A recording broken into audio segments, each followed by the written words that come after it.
Hello friends, welcome to defence matrix.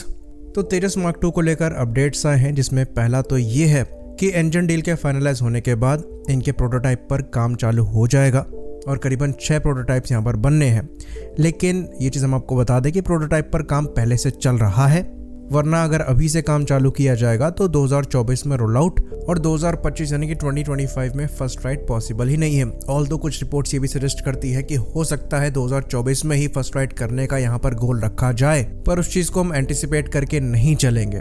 तो करीबन 6 prototype बनाए जाएंगे तेजस मार्क 2 के, जिनमें से जो पहले 3 प्रोटोटाइप्स होंगे ये फ्लाइट टेस्ट वगैरह के लिए यूज़ किए जाएंगे। साथ ही साथ ये prototypes almost production level aircraft के लेवल के होंगे। उसके बाद बाकी के जो 3 प्रोटोटाइप्स हैं उनसे वेपन टेस्टिंग को प्लान किया गया है। तो 6 प्रोटोटाइप्स होने का फ़ायदा यहाँ पर ये होगा कि जो टेस्टिंग पीरियड है उसको छोटा किया जा सकेगा, क्योंकि ज़्यादा प्लेटफॉर्म आपके टेस्टिंग के लिए डेडिकेटेड होंगे। पर फिर भी वेपन इंटीग्रेशन जो है सर्विस इंडक्शन के बाद भी चलेगा, जैसे कि तेजस के साथ केस चल रहा है, और कुछ वेपन्स को इन सर्विस ही टेस्ट करके सर्टिफाई किया जाएगा।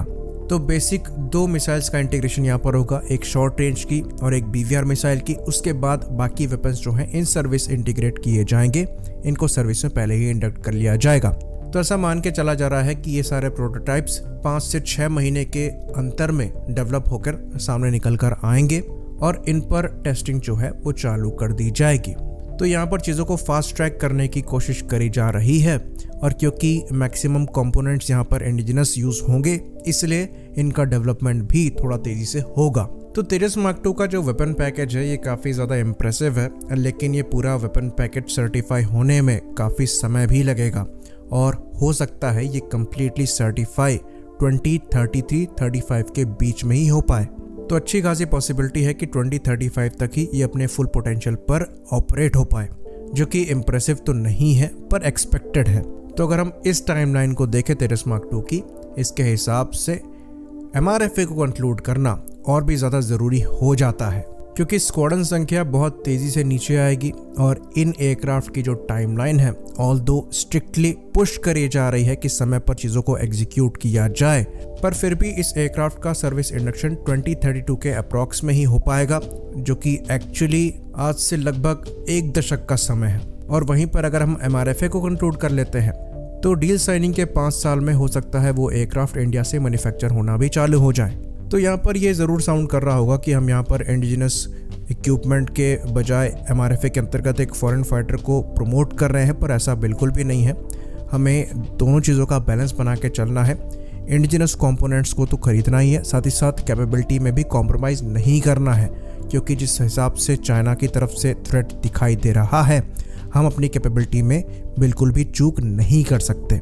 और MRFA के अंतर्गत 114 एयरक्राफ्ट के आने के बाद भी तेजस मार्क 2 की रिक्वायरमेंट 200 के ऊपर ही रहेगी, कम नहीं होगी, और ना ही AMCA के रिक्वायरमेंट में कोई कमी आएगी। और एयरफोर्स भी इस चीज़ को लेकर साफ है कि MRFA को कंक्लूड करना ही है।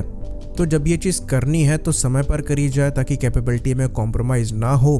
तेजस मार्क 2 का बहाना लेकर चीज़ों को खींचने का यहाँ कोई सेंस नहीं बनता है। और ये चीज़ हम इसलिए कह रहे हैं क्योंकि अगर तेजस मार्क 2 की टाइमलाइन को अभी से बिल्कुल स्ट्रिक्टली भी फॉलो किया जाए तो 1 दशक का समय लगभग इसको सर्विस इंडक्शन में लग जाएगा, और प्रोडक्शन रेट मैच्योर होने में हो सकता है 12 से 15 साल लग जाए। तो ऐसा नहीं है कि एयरक्राफ्ट इंडक्ट होना चालू हो गया तो उसी साल 200 के 200 एयरक्राफ्ट मिल जाएंगे, उसमें भी समय लगेगा।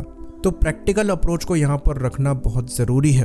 तो आत्मनिर्भर बनना यहाँ पर प्रायोरिटी है, पर कैपेबिलिटी लॉस के कॉस्ट पर नहीं, क्योंकि एनिमी हम पर एज रखे ये चीज़ हम अफोर्ड नहीं कर सकते। तो हार्डकोर आत्मनिर्भरता डिफेंस के मामले में सही नहीं है, और चीज़ों को इंपोर्ट करना तो कभी भी सही नहीं था। लेकिन अगर MRFA के अंतर्गत TOT के साथ हम एयरक्राफ्ट के प्रोडक्शन को इंडिया में कर पाते हैं और उस चीज़ के लिए भी सेल्फ डिपेंडेंट रहते हैं, तो ये नेक्स्ट बेस्ट थिंग है जो हमें मिल सकती है समय पर। होपफुली तेजस मार्क 2 की टाइमलाइन देखने के बाद अथॉरिटीज़ समय पर फैसला लें, ताकि एयरफोर्स कैपेबिलिटी गैप की वजह से डिसएडवांटेज की पोजीशन में ना रहे। इवन अगर पाकिस्तानी एयरफोर्स को भी हम देखें, जिनके पास पैसे नहीं है खाने के लिए, वो भी क्रेडिबल डेटरेंस मेंटेन करके चल रहे हैं। और चाइना की एयरफोर्स जिस हिसाब से ग्रो कर रही है, उसके मुकाबले हमारे द्वारा बेयर मिनिमम स्टेप्स लिए जा रहे हैं। आई होप इन्फॉर्मेशन क्लियर रही हो। इसी बात पर इस वीडियो को हम ख़त्म करेंगे। लाइक करिए, सब्सक्राइब करिए। जय हिंद।